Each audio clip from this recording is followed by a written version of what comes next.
जीवन थोड़ा है। सांसों का खजाना रोज रीता होता जा रहा है, रोज बरोज, क्षण प्रति क्षण, पल प्रति पल।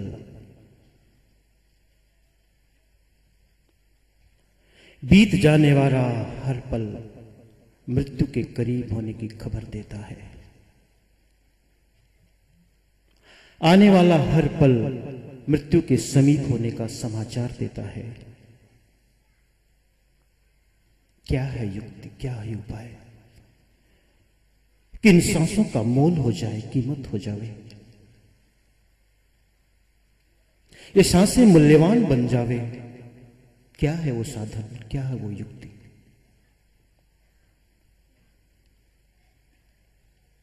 संतों ने इसकी कीमत बताई।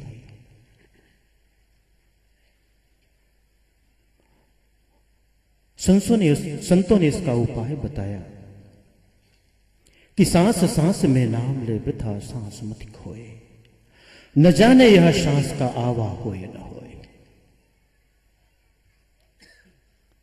हर सांस सुमिरन बन जावे, हर सांस स्मरण हो जावे। यही साधन है भक्तजनों। सांस सुमिरन हो जावे, सांस की मोल हो जावे, इसके लिए भक्ति को साधन बनाओ, भक्ति को जीवन में अपनाओ। भक्ति जीवन की श्वास है, भक्ति जीवन के प्राण है। भक्ति नहीं तो कुछ नहीं। जिसके जीवन में भक्ति नहीं, प्रेम नहीं, उसके जीवन में कोई गंध नहीं, कोई महक नहीं, कोई लाली नहीं। क्या? कोई लाली नहीं। ये शहर है लाल वालों का, ये शहर है दिल वालों का, ये शहर है भक्ति वालों का। लाली मेरी लाल की जित देखो तित लाल, लाली खोजन में चली मैं भी हो गई लाई। यहां जो भी लाली खोजने आए हैं वो लाल होके ही जाएंगे, ये मेरा दावा है।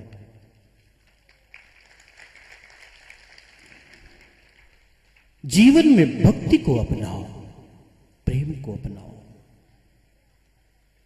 इस लौकिक दुनिया में, इस लौकिक जगत में यदि कोई साधन है जो अलौकिक से जोड़ सके, और कोई साधन नहीं, बस प्रेम है, भक्ति है। भक्ति को निशानी बनाओ।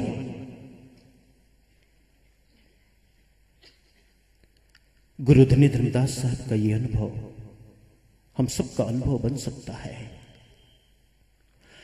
भक्ति प्रभाव मीठी सकल धर्मदास की पीर, कोटि जन्म के पुण्य से सदगुरु मिले कबीर। साहब का अनुभव, गुरु धनी धर्मदास साहब का अनुभव है, ये हम सबका अनुभव है। कल पंच हजूर अर्धनाम साहब ने ब्रह्म निरूपण की चर्चा की। एक सुंदर बात उन्होंने कही, जब भी कोई हाथ जोड़कर गुरु के आगे बैठा है तो वो धर्मदास साहिब का ही तो स्वरूप है। जब भी कोई जिज्ञासु बनकर प्रश्न लेकर समाधान के लिए गुरु के सामने बैठा है तो वो धर्मदास ही है। और जो समाधान कर दे, जो सारे प्रश्नों का समाधान कर दे, वो गुरु है। जीवन में, इस जगत में गुरु जैसा कोई व्यक्तित्व नहीं, गुरु जैसा कोई व्यक्तित्व नहीं। गुरु हमारे जैसा भी है और परमात्मा जैसा भी। सोचो, दिखने में हमारे जैसा, लेकिन चेतना से जो परमात्मा जैसा है। एक सेतु, एक पुल, एक कंडियार, एक नाविक, इसलिए तो गुरु को कंडियार कहा।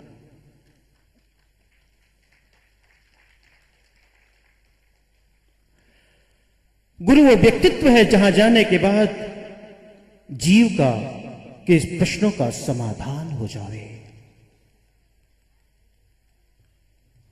गुरु के पास जाने के बाद जहां मानो उसकी तरंगों से हम तरंगायित हो जावें, ऐसा गुरु है।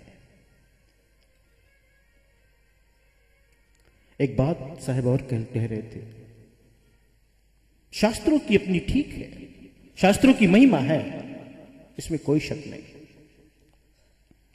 शास्त्र भी साधन बनते हैं क्योंकि शास्त्रों में भी अनुभव वाणी है, लेकिन शास्त्र और गुरु में फर्क इतना ही है जैसे कोई मशाल, जलती हुई मशाल और उस जलती हुई मशाल का चित्र। भले वो चित्र,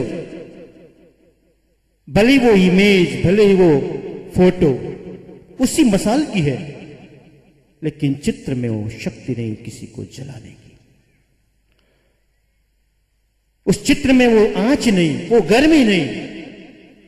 यही है गुरु। गुरु का मतलब जिसके पास बैठने से गुरु की आंच आवे, उसकी ज्ञान की आंच, उसके प्रकाश की आंच।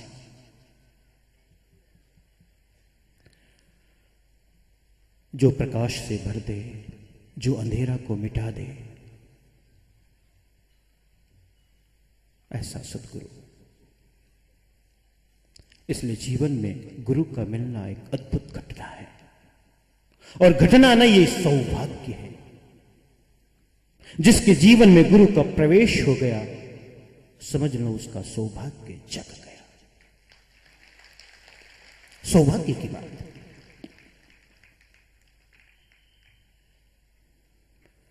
लेकिन उस गुरु के पास वही शिष्य पा सकता है जो खाली होकर के आएगा। भरा होकर के कोई भी कुछ भी प्राप्त नहीं कर सकता। शिष्य का एक ही मतलब, जिसने घोषणा कर दी कि आज के बाद मैं नहीं सिर्फ तू है, इसी घोषणा का नाम शिष्य है। सदगुरु आज से मैं नहीं सिर्फ तू है, इस घोषणा का नाम ही शिष्यत्व है कि मैं नहीं रहा, सिर्फ तू है। क्योंकि भक्ति का मार्ग इतना सकरा है कि वहां दो तो आ ही नहीं सकते, एक ही आएगा, या तो मैं या तो गुरु। कैसे ले जाओगे दोनों को एक साथ?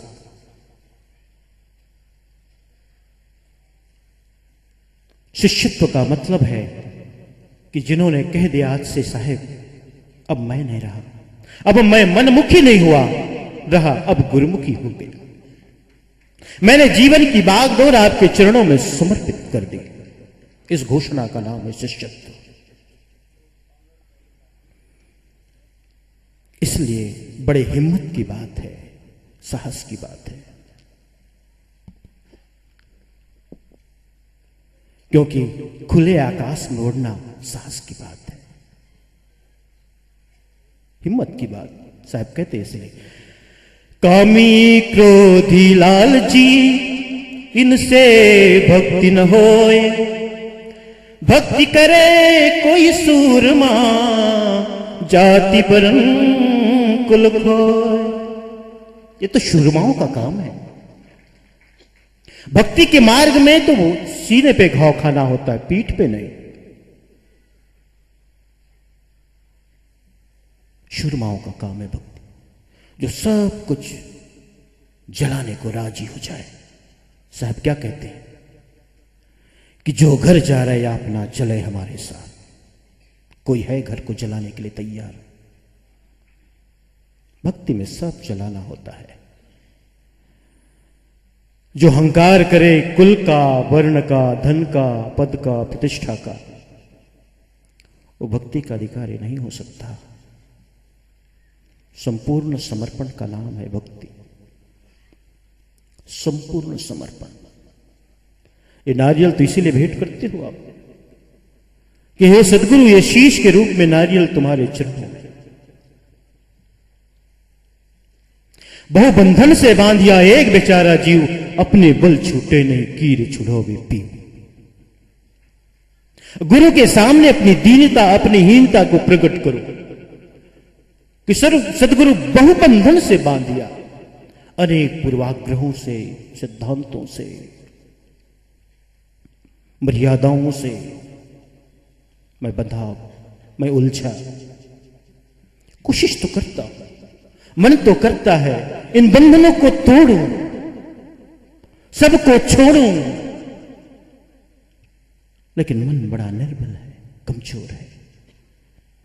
लेकिन सदगुरु तुम्हारे हाथ का स्पर्श हो जावे ते बंधन टूट जावे। इसी भाव से हम सदगुरु को नारियल भेंट करते हैं। नारियल जैसा आपने देखा उसका आवरण कितना कठोर होता है, वैसे ही बहुत से बंधनों से हम बंधे हुए हैं। वो बंधन दिखते नहीं, वो दृश्य नहीं, अदृश्य है। लेकिन जब सदगुरु का हाथों का स्पर्श हो जाता है तो सारे बंधन टूट जाते हैं। इसलिए गुरु का मतलब है जो हमें मुक्त करे, जो निर्बंध करे, जो निर्भ्रांत करे, जो संशय से रहित कर दे और खुले आकाश में उड़ने की शक्ति दे देवे, पंख दे देवे।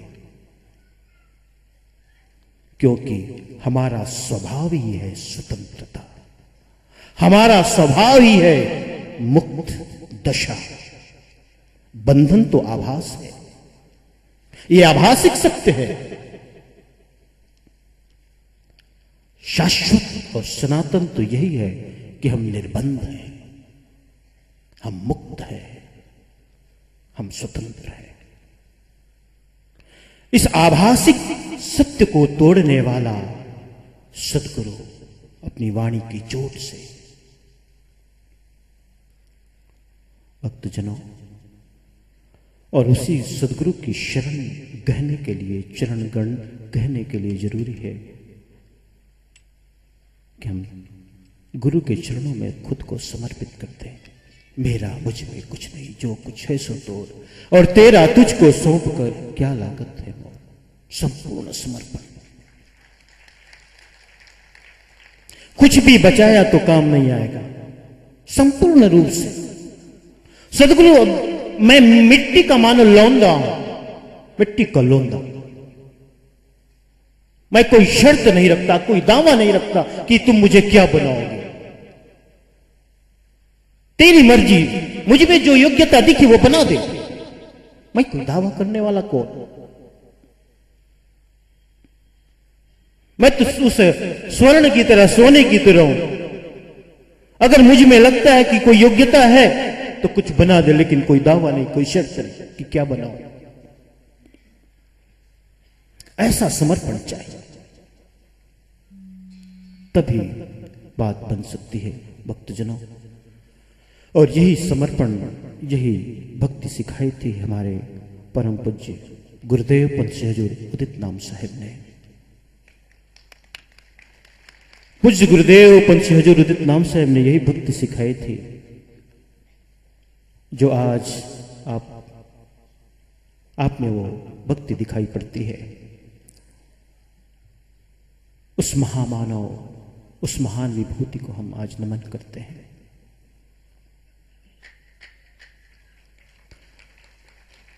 जिनकी कृपा, जिनका आशीर्वाद, जिनकी दया, जिनकी मेहनत और जिनके आशीर्वाद से आज सोजत सिटी में इतने बड़े आयोजन का, इतने बड़े आयोजन, इतना बड़ा आयोजन संपन्न हुआ। विचार करो, विचार करो आप। पूरे भारत में बारिश हो रही है, तूफान आ रहे हैं, आंधियां चल रही, अभी भी समाचार है छत्तीसगढ़ से, मध्य प्रदेश से, उत्तर प्रदेश से, सब जगह बारिश है। लेकिन मानो सदगुरु जैसे वो मां होती है ना,